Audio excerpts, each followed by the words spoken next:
Dino Crisis was a series of games that ran from 1999 until 2003. The series consists of 5 games, one of which was a mobile game.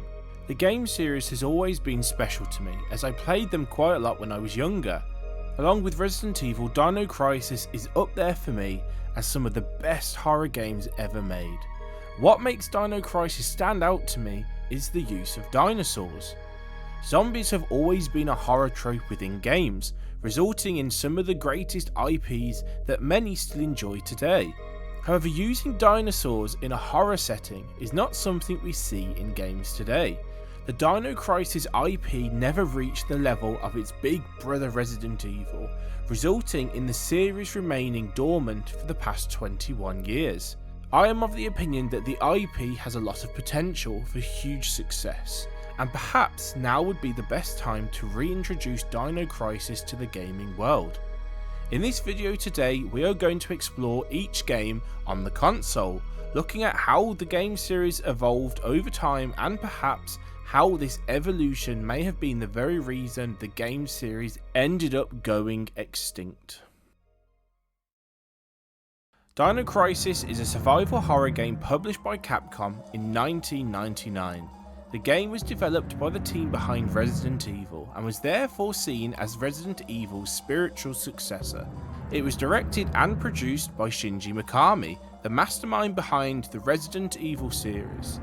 Just as George A. Romero influenced Mikami's desire to make a zombie game, Jurassic Park and Aliens inspired him to move towards Dino Crisis. Interestingly, the game was not advertised as a survival horror game. Instead, it was marketed as being a panic horror. Perhaps those that have played the game can understand why that is. Unlike Resident Evil, Dino Crisis utilises an original 3D engine and real-time environments. This is the complete opposite to Resident Evil's pre-rendered 2D backgrounds. This did mean that the development team struggled with the graphical limitations at the time, even having to remove jungle areas from the game. It is clear that Dino Crisis was ahead of its time. Mikami wanted the game to be claustrophobic, just as Resident Evil was, and so it was decided that the game would use tight corridors, as well as utilising other horror elements such as sound and lighting in order to build tension. Due to the limitations at the time, Mikami's original vision was never seen. He wanted the dinosaur AI to be much more advanced, with each dinosaur having its own individual personality that could learn and understand the player and set ambushes, very similar to what we see in Alien Isolation. Despite all of these limitations, Dino Crisis was released in July 1999. It received positive reviews, with many calling it Resident Evil with dinosaurs. The game was praised for its action, soundtrack, graphics, intensity, and its use of a real-time engine. Dino Crisis was also a commercial success, selling 300,000 in Japan alone on its opening week. The PlayStation version of the game alone sold 2.4 million copies, making it a platinum title for Capcom. It is clear to see that Dino Crisis really was ahead of its time, and I personally believe it is one of the best survival horror games, despite the neglect it seems to receive today, especially by Capcom. One can only imagine how great the game would be today with today's advancements in technology. The first game was one of the first video games I remember playing. It used to terrify me more than Resident Evil due to the speed of the dinosaurs. However, the respawn feature did become infuriating, especially as a child. It is a game that I would love to see remade today. The setting is one of the best Capcom has ever made. The eeriness really shines through. However, thanks to the success of this game, it would not be long before Capcom would release the next game in the series.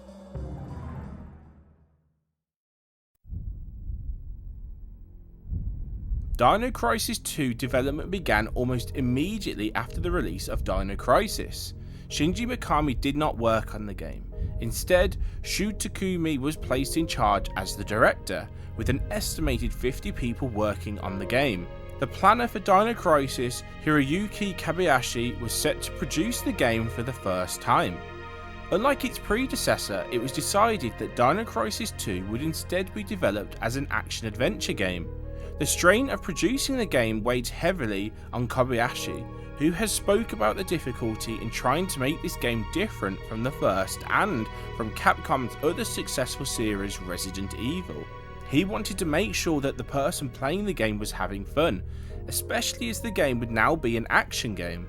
To try and help achieve this goal, the team worked on fun elements, including the point system, which would allow players to buy equipment that they could use in the game. In terms of creating the game, the team used many of the ideas that they had used when developing Dino Crisis, especially when it came to the use of animal sound and movements, using modern day animals as the framework. The environments were also built upon, with the tropical forest being at the forefront of the game, unlike the grey corridors of the first game. To help with this, it was decided that the environments would instead be 2D pre-rendered backgrounds. On the 21st of September 2000, Dino Crisis 2 was released on the PlayStation. There was a plan to release it on the PS2 as well, but this was never released. Upon its release, Dino Crisis was a commercial success, with the game selling 1.9 million units worldwide. This would increase once Capcom re-released it on the PC. Critically, the game did well, with it receiving generally favourable reviews. IGN gave the game a 9.3, and Metacritic scores are currently at 86 out of 100. Many believe that the game finally allowed Dino Crisis to break out of the shadow of its big brother Resident Evil, becoming its own game with its own features. The game was praised for its design, music, and themes. However, some felt the gameplay was too arcadey, and as a result it took away from the game. Personally, Dino Crisis 2 is one of my favourite games. It is not a survival horror game, but it is a great action game, with an interesting story and brilliant gameplay, especially for that time period. Graphically, the game might be one of, if not the best looking game on the PlayStation 1. However, the lack of horror really does take away from the game a little bit. I would have loved to have seen at least some element of the previous game come across in Dino Crisis 2, but it lost a little bit of magic that the first Dino Crisis had. However, it is still a great game in its own right, and it proved that Capcom knows how to make an awesome dinosaur game.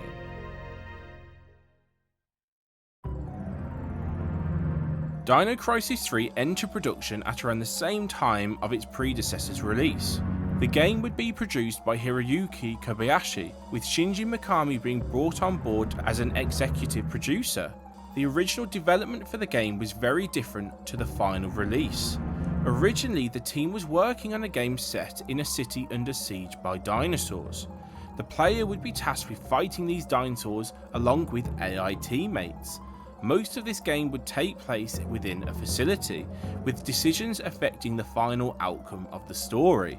However, the attacks of September the 11th changed Capcom's direction, with them deciding to move as far away as possible from a city environment.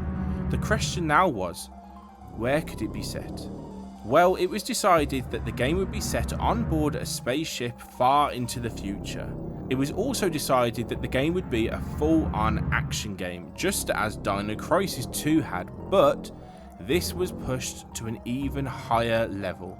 The focus was to enjoy shooting dinosaurs, so players would have a weapon with infinite ammo.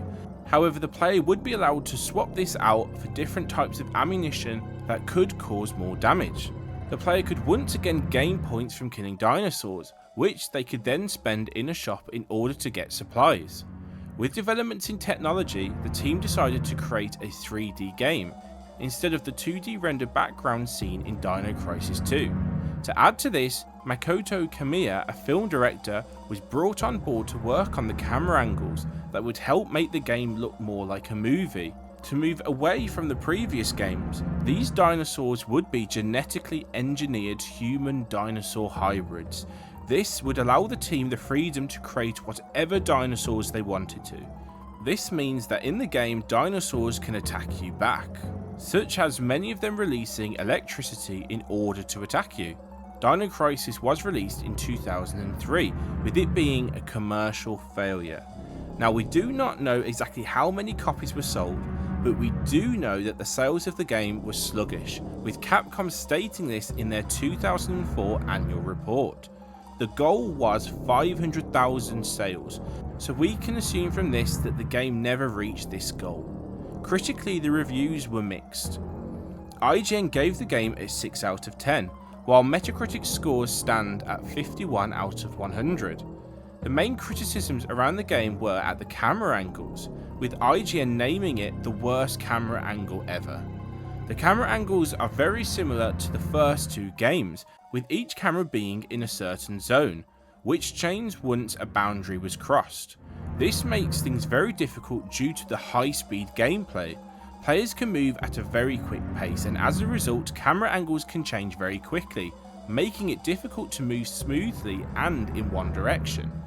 It also meant that most of the time players were shooting at dinosaurs that they couldn't actually see.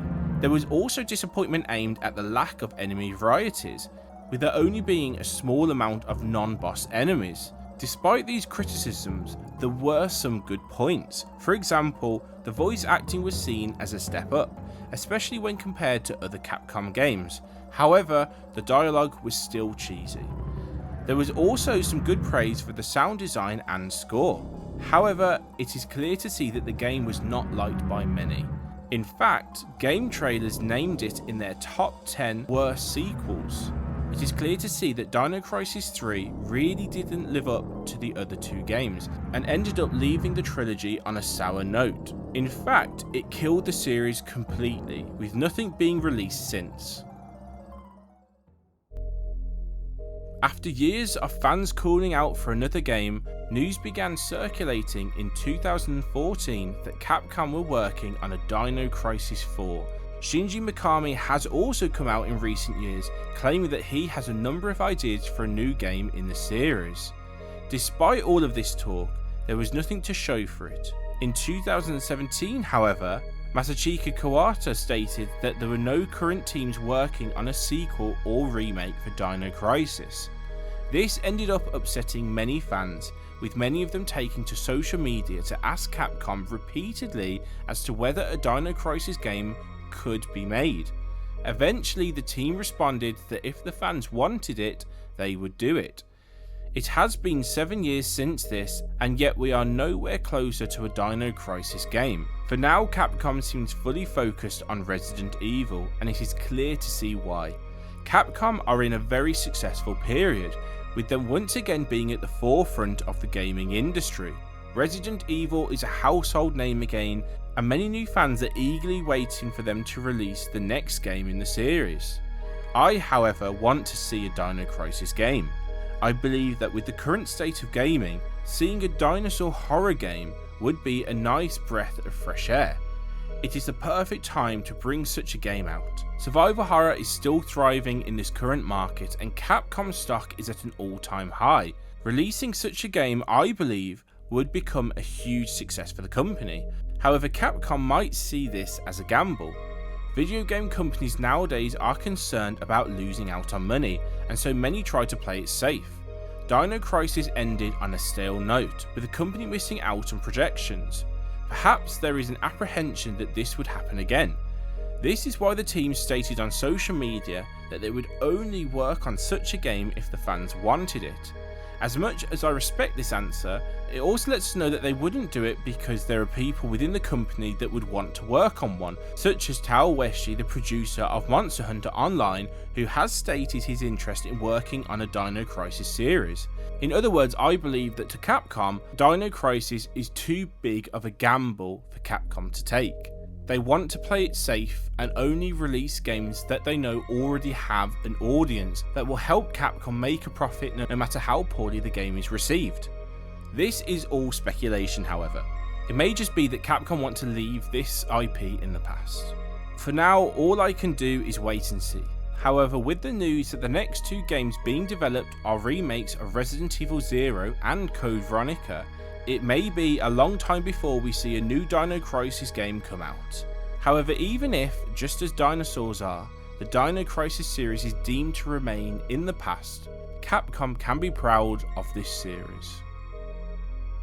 Thank you for watching. I would love to know what your opinions are on the Dino Crisis series and whether or not you would like to see a remake in the future.